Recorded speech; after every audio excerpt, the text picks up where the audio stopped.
আসসালামু আলাইকুম। সকলকে স্বাগতম জানাই আমার ইউটিউব চ্যানেলে।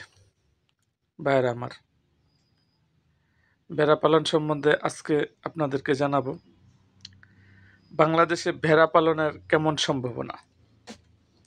আসলে এটা গরু এবং ছাগলের মতো আমাদের দেশে এখন তো গরুর উন্নত জাত আছে, ভেড়ার কীরকম সম্ভাবনা। আসলে বাংলাদেশে আবহাওয়া অনুযায়ী ভেড়া পালন খুবই সম্ভাবনাময়। কারণ হিসাবে ভেড়া পালনের অতিরিক্ত তেমন কোনো খরচ নেই।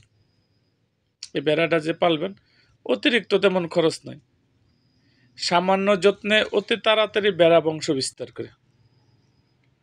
এই ভেড়াটা যে বংশ বিস্তার করে এটা আপনারা ভাবতেই পারবেন না। আপনারা যদি পালেন, যারা পালে তারা এটা বুঝতে পারবে।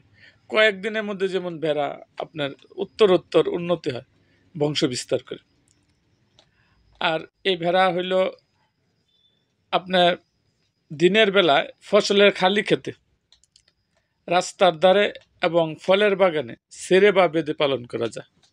এরকম না আপনি শুধু বেঁধেই পালন করতে পারবেন, ছেড়েও দিলেও পালন করতে পারবেন।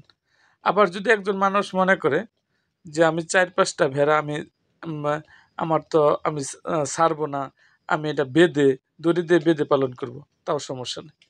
আবার যদি বলে যে আমি কেউ ছেড়ে পালন করব, তাও পালন করতে পারবে। এটা সম্ভব না। আমাদের দেশে যে প্রতির জায়গায় আছে বা বেড়ার ওরকম প্রতির জায়গাও লাগে না, বেড়া যে কোনো ঘাস খায়। এই জন্য ভেড়া পালনের একটা সম্ভাবনাময় বাংলাদেশ ভেড়া পালনের। সো ভাই, আমার চ্যানেলে যদি আপনারা নতুন হয়ে থাকেন তাহলে অবশ্যই আমার চ্যানেলটিকে সাবস্ক্রাইব করুন এবং পাশে থাকা বেল আইকনটি বাজিয়ে দিন।